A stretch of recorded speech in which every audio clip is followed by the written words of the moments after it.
চৰকাৰৰ বাজেটত আমি অসমৰ চাহ উদ্যোগে 200 বছৰ পূৰ্ণ কৰা উপলক্ষে চাহ বাগিচাৰ প্ৰতিজন পাৰ্মানেণ্ট কেজুৱেল প্ৰতিজন শ্ৰমিকক আমি 5,000কৈ এটা সন্মান ৰাখি দিয়াৰ বাবে ঘোষণা কৰিছিলোঁ। আজি আমি ডুমডুমাত এই কাৰ্যসূচীৰ আৰম্ভ কৰিলোঁ।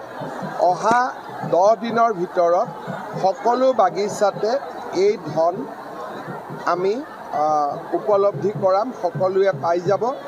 আৰু এটা আমাৰ বাজেটত কৰা আৰু এটা ঘোষণা আমি কাৰ্যত ৰূপায়ণ কৰিবলৈ সক্ষম হ'লোঁ।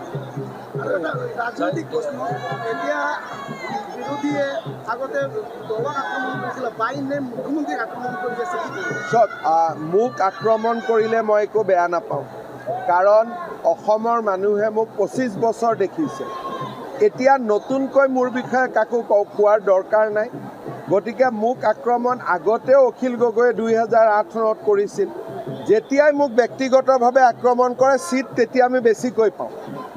সেইকাৰণে মই ভালে পাই আছোঁ আৰু বেছিকৈ কৰি থাকক। যিকোনো খবৰৰ বাবে যোগাযোগ কৰক আমাৰ এই নম্বৰত 9181 307 2221।